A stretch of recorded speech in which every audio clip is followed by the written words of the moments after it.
네, 안녕하십니까. 김효석입니다. 반갑습니다. 지난 시간에 이제 카리스마란 무엇인가, 그리고 전반적으로 궁금의 기술을 써서 어떻게 사람의 마음을 여는가를 말씀을 드렸고요.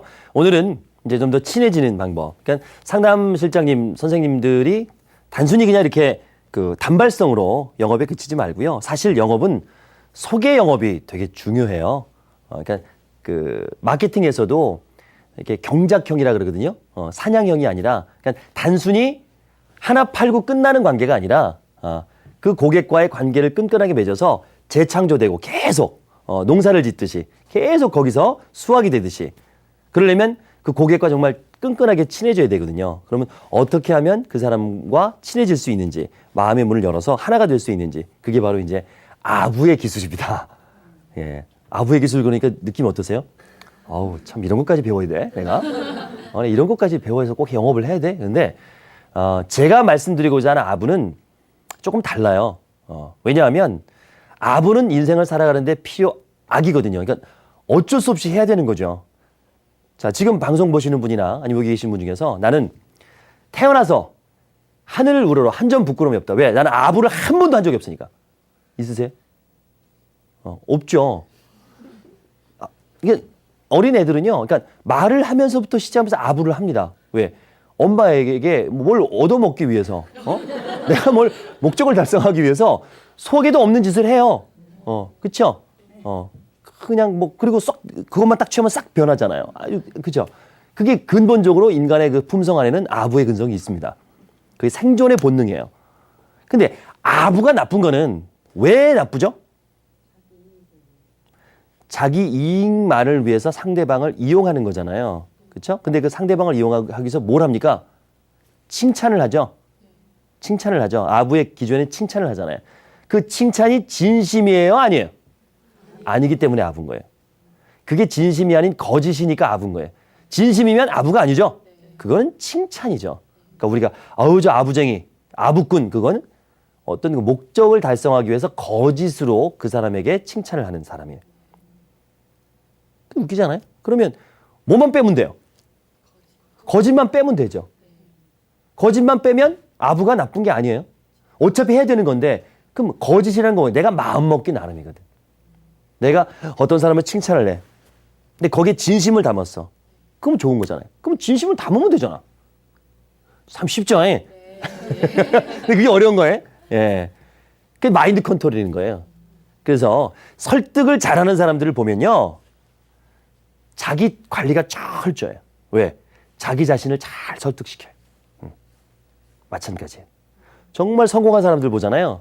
그럼 아부를 참 잘해요. 근데 그 아부 안에 진심이 담겨 있어요. 그게 전달이 된 거예요. 그러니까 칭찬의 기술이라고 안 하고 제가 아부의 기술이라고 그런 거는 한번 제대로 한번 해보자 이거예요. 제대로. 하려면 제대로 하고 안 하려면 하지 말자. 말자라는 의미에서 말씀을 드리는 겁니다. 그러면 아부를 제일 잘하는 사람, 저도 참 나름 아부 잘하는데요. 저보다 더 고수가 있어서 그분을 소개하고 제 아부 얘기를 좀 할게요. 대한민국에서 최고의 아부꾼을 제가 뽑은 사람이 있습니다. 개인적으로 제가 1등 줬어요. 여러분 다 아는 사람입니다. 2년 연속 KBS에서 코미디 대상, 연예 대상, MC 대상 받은 사람. 강호동입니다. 강호동입니다. 유재석도 아부 참 잘하죠. 근데 강호동한테는 안 됩니다. 유재석이는 혼자 컸어요. 그 친구는. 근데 강호동은 누가 키워줬습니까? 그 수상식에도 그랬잖아요. 경규 형님 하면서 했잖아요. 그죠? 5년 전에 지금 이렇게 달라졌다는 거. 근데 5년 전부터 쫓아다닌 게 아니라 15년 전부터 쫓아다녔습니다. 이경규를. 10년을 지켜본 거예요. 이경규가. 그리고 나서 결정을 내린 겁니다. 키워야겠다. 진심을 알았으니까. 그래서 확 큰 겁니다. 강호동이가 어느 정도인지 제가 한번 말씀을 드릴게요. 그건 제 얘기가 아니라 야심마면 프로그램에서 김재동이가 폭로한 걸 제가 영상을 봤는데요. 이런 얘기를 합니다. 굉장히 높으신 분을 만나러 가는 자리였어요. 긴장을 했대요. 왜? 유재석, 강호동, 김재동이 동시에 만나는 사람입니다. 저녁 시간에. 이 사람들이 출연료가 1,000만 원이 넘는 사람들이에요. 둘이 합치면 3,000만 원이 넘어요. 하루 출연료가 1시간이. 이런 엄청난 사람들 3명을 한꺼번에 저녁 식사에 초대할 사람이면 얼마나 대단한 사람이에요. 그러니까 긴장을 하는 거죠. 강호동도. 아마 정재계 높으신 분 같아요. 그래서 내가 어떻게 내가 만나면 말이야. 내가 그래도 내가 대한민국 최고의 MC니까 그냥 당당하게 인사할 거다? 이렇게 하면서 갔어요. 근데 만나자마자 어떻게 했는 줄 아세요? 강호동이가. 문을 딱 열었는데 문 밖에서, 문 열자마자 문 밖에서 선생님 존경합니다. 이러고 인사를 하는 거예요. 근데 그 인사를 받는 사람은 기분이 어때요? 좋죠. 문 밖에서 인사하는 사람 봤어요? 깜짝 놀란 거지. 들어왔어요. 들어와서 얘기를 다 했어요. 저녁 식사도 술도 한잔 먹었대요. 가는 또 헤어지는데 이랬답니다. 강호동이가. 유재석과 김재동 손을 꼭 잡더니 동생들아 일로 와봐. 선생님 가시는 그 길목을 저희가 만세삼청으로 배웅하겠습니다. 차를 딱 태워드리고 인사할 거 아니에요. 그래서 거기서 차를 딱 닫아드리면서 손을 붙잡고 차 가는 뒷고무에 대고서 만세! 만세! 만세! 하고 3번의 만세삼청을 한 거예요. 생각해 보십시오. 근데 이걸 안 내리고 있어요. 그래서 제동이가 형 이거 왜 안 내려? 했더니 야 백밀러로 보실지도 모르잖아. 그걸 이분이 차 타고 가면서 백밀러로 봤어요. 내가 멀어지도록 계속 손을 두고 있다. 그 모습을 봤을 때 이분은 어떤 기분이 들까요? 와, 강호동이 멋지다. 나를 정말 좋아하는구나. 그게 진심이 아니면 그 길바닥에서 그게 가능할까요? 여러분 하시겠어요? 강호동이잖아요. 대한민국에 강호동 모르는 사람 누가 있습니까? 그 강호동이 길바닥에서 만세삼창을 합니다. 그걸 바라보는 이 사람은 어떨까요? 그럼 나중에 무슨 일이 생겼어요? 강호동이 부탁할 일이 생겼어요. 들어줄까요? 안 들어줄까요? 들어줍니다. 옆에 있는 유재석과 김재동은 묻어서 같이 갔어요. 그 만세 끝난 다음에 그랬대잖아요. 호동경 만세! 덕분에 묻어가서. 이게 강호동입니다. 인사를 기가 막히게 했어요. 인사를. 참 잘합니다. 거기에요. 강호동이는요. 인사를 할 때 그냥 안 합니다. 우르르 우리 인사할 때 있잖아요. 그때 기억 못 하잖아요. 근데 강호동만은 기억한대요. 그러니까 강호동 인사만은 기억할 수밖에 없대요. 왜? 강호동은요. 남 인사할 때 다 지켜보고 있다가 인사 안 합니다. 근데 맨 마지막에 합니다. 맨 마지막에. 한 템포 쉬고. 그리고 본부장님 존경합니다. 존경합니다라고 인사하는 사람 없어요. 다 안녕하세요. 식사하셨어요? 그러니까 이런 인사는 안 해요. 다 듣고 있다가 남들이 안 한 인사말을 찾아서 그걸 탁 하는 거예요. 그러니까 기억하는 거죠. 이렇게 하는데 사랑받지 않겠어요? 사랑받죠. 근데 그걸 진심을 담아서. 진심이 아니면 그게 공개적으로 못합니다. 그래서 그런 얘기를 해요. 아부란, 강호동이 말이에요. 아부란 두 사람이 있을 때 그 사람을 이용하기 위해서 거짓으로 칭찬하는 거고, 칭찬이란 공개적으로 했을 때 큰 효과를 발휘한다. 맞죠? 근데 진심이 아니면 공개가 되겠어요. 예를 들어서 직장생활 하는데 부장님 구두표 이번 추석 때 그래놓고 안 준 것처럼. 근데 다 있는 직장에서 부장님 존경합니다 구두표. 그럼 다른 사람 어떻게 볼까요? 저 뭐야 저거. 저 새끼 분명 지난주에 나랑 술 먹어서 부장님 욕했는데 저 새끼 저거. 저거 아부하네? 그럴 거 아니에요. 내가 정말 진심으로 부장님을 존경한다면 술자리에서 부장님 욕을 하겠어요? 평소에? 안 한단 말이에요. 그렇게 당당하게 줄 수 있는 거죠. 난 부장님을 멘토로 생각합니다. 존경합니다. 해도 돼요. 근데 그걸 못하는 게 내 진심이 아니니까. 욕했으니까 어제는. 그러니까 둘이 가서 이렇게 하는 거예요. 그걸 안단 말이죠. 그러니까 평소에 이렇게 칭찬하고 아부하고, 그러니까 진심으로 칭찬하는 훈련이 되면 어머님을 만났을 때 표정이 달라집니다. 내가 이 엄마를 꼬셔서 등록을 시켜가지고 수당을 타야 되는데 라는 거와 달리 진심으로 내가 아이가 영어를 잘하고 내가 말하는 게 진심인 거야. 이 아이가 정말 영어를 제대로 배워서 특목고도 갈 수 있고 유학도 갈 수 있고 우리 윤 선생 영어 교실이 정말 좋잖아. 베풀지도 좋고 좋잖아. 이걸 정말 내가 다 진심으로 알고 다가간다면 어머님이 느낀다는 거죠. 근데 다 돈으로 보면 아니라는 거예요. 그래서 칭찬을 할 때는 내가 진심을 담아주는 게 정말 필요합니다. 저는요, 어렸을 때 굉장히 찢어지게 가난한 집에서 살았습니다. 아마 안 믿으실 거예요. 멀끔하게 생겨가지고, 좀 목소리도 좀 니글니글하고, 느끼해가지고, 여자 많이 사귀었을 것 같고, 그쵸? 많이 울렸을 것 같죠? 정반대입니다. 연애할 시간이 없었어요. 돈 버느라고. 대학교 졸업할 때까지 여자친구를 사귀어 본 적이 없습니다. 그러니까 고3 대학교 그 사이에 잠깐 여자친구 있었어요. 잠깐. 설악산 놀러 갔을 때 옆방에 있는 아가씨 꼬셔가지고 잠깐 3개월 사귀었는데 그것마저도 돈 버느라고 바빠서 헤어졌어요. 정말 힘들게 어렵게 살았거든요. 그러다 보니까 자연스럽게 아부가 패요. 제가 굉장히 잘 사는 집의 막내 아들로 태어났는데요. 한순간에 망했어요, 집이. 그래서 아버님은 옥살이를 하시고 3년 동안 이제 경제사범이죠. 사업을 크게 하다가 말아먹으셔가지고. 근데 너무 순수하게 하셨나 봐요. 뭐 안 남겨놓고 들어가셨어요. 그냥 싹 날려먹었어요. 그 집달관이 들어와서 다 붙이고 다 가져가는 겁니다. 어머니는 빚이 그래도 몇 억이 남은 거야. 70년대에 몇 억이 남은 거야. 엄청 큰 돈이. 그러니까 어머니 도망갔어요. 어떻게 할 수가 없으니까. 어머니는 사모님이었잖아요. 경제활동을 못 하세요. 갑자기 망하니까 집이. 어떻게 하질 못하시는 거야. 뭐 노점상을 해본 사람이 노점상을 하지. 그러니까 애들은 이제 하나씩 맡긴 거예요. 삼형제를. 친척집에. 저는 큰이모 댁에서 살았어요. 졸지에 고아된 거죠. 부모님 다 계신데. 그러니까 3개월에 한 번 만났어요, 엄마를. 왜? 빚쟁이 피해서. 그러니까 갔더니 홀어머니세요, 또 이모님이. 그 어머니가 또 큰이모님이 이모부가 안 계세요. 되게 가난했어요. 형제가 둘이 있었어요. 형들 둘이. 근데 부잣집 막내 아들 놈이 와가지고 반찬 투정을 하는 거야. 난 모르니까. 고기가 없어요. 난 안심 많이 안 먹는데 뭐 이런 얘기를 하고 있고. 얼마나 재수없죠? 겨울만 되면 귤 찾고. 그때 귤이 그렇게 귀했는데. 뭐 우리 집에 귤이 박스로 있었으니까. 그때 이제 맞으면서 이제 이거 아니구나. 형들이 뒤지게 패더라고요.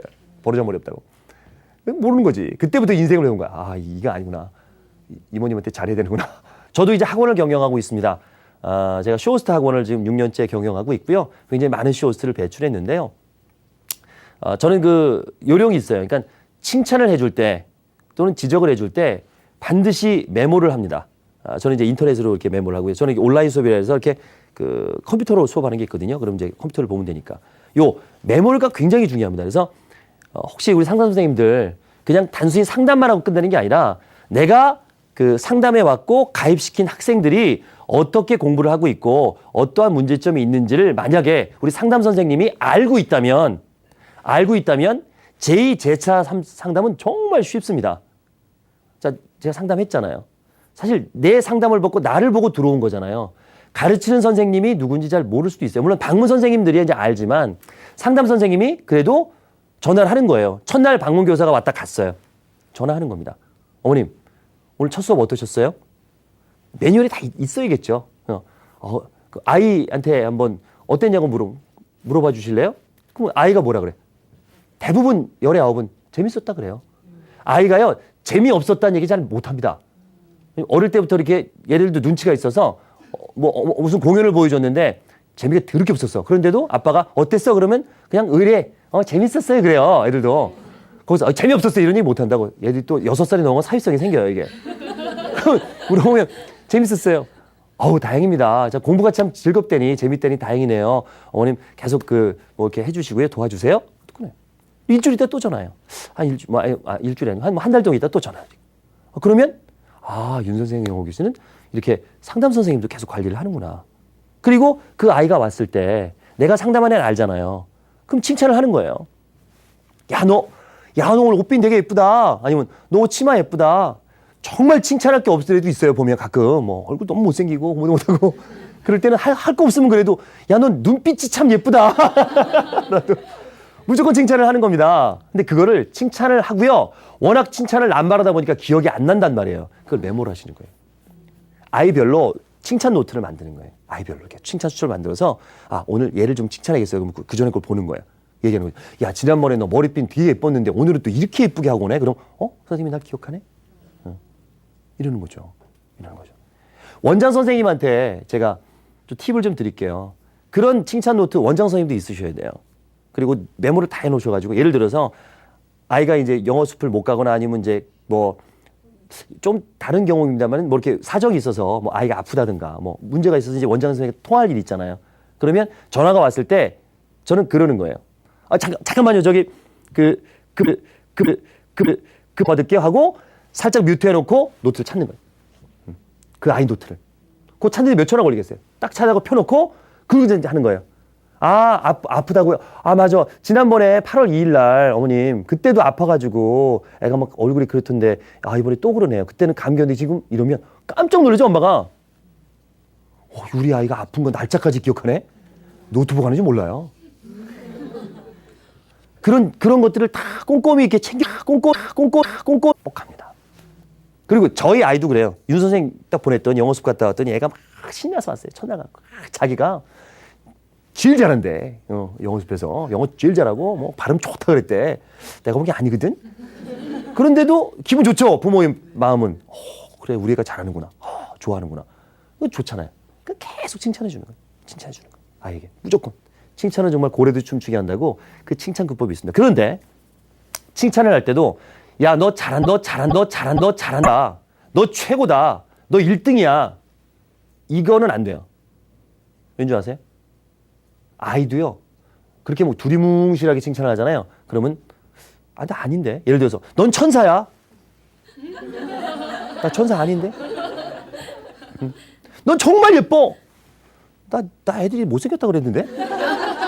이럴 수 있잖아. 그냥 너 정말 예뻐가 아니라 넌 어디가 예뻐. 그래서 눈빛이 예뻐. 넌 코가 예뻐. 이렇게 구체적으로 해줘야 돼요. 너는 이래서 착해. 왜 착한지. 이렇게 했네. 너 보니까 뭐 신발 정리를 맨날 이렇게 몸에 항상 정리하고 들어오네. 아니면 뭐 책상 정리가 항상 너 공부하는 거 보면은 순서가 있네. 야, 너 정말 대단하다. 그리고 작은 거. 구체적으로. 그 칭찬해줘야지 두리뭉실하게 하잖아요. 아예 반발합니다. 그게 어려운 거예요. 그걸 찾아내는 게. 그리고 그거를 기록을 하셔야 돼요. 왜? 야, 지난번에 너 노란 머리띠 되게 예뻤어. 이렇게 해야지. 노란 머리띠 예쁘다 해놓고 노란 머리띠 예뻐. 지난번에 했는데. 칭찬하는 걸 또 하실 필요 없죠. 지난번에 이랬는데 이번에 이런 것도 있네? 라고 하는 순간 아이들은 그렇구나. 나를 정말 관심 있게 보는구나. 라고 생각해 준단 말이에요. 그러니까 칭찬은 구체적이어야 된다라는 겁니다. 자, 그리고 어머님하고 이제 상담을 하거나 대화를 나눠요. 근데 갑자기 할 말이 없어요. 또는 대화가 안 될 때가 있습니다. 정보가 없을 수 있어요. 이제 뭘 알아야 얘기를 하지. 그때 쓰는 방법, 복사화법이라는 게 있습니다.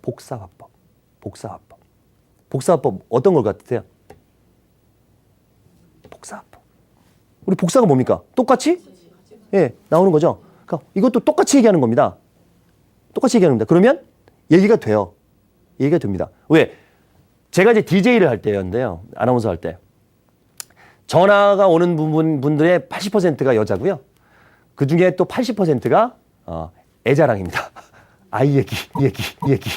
그때 결혼은 했는데 아이가 아직 안 나와서 미치겠더라고요. 제가 어떻게 아이를 키워봤어야 하죠. 근데 제가 굉장히 전화를 잘 받았고 엄마 청취자가 많았어요. 그 이유가 복사화법을 썼거든요.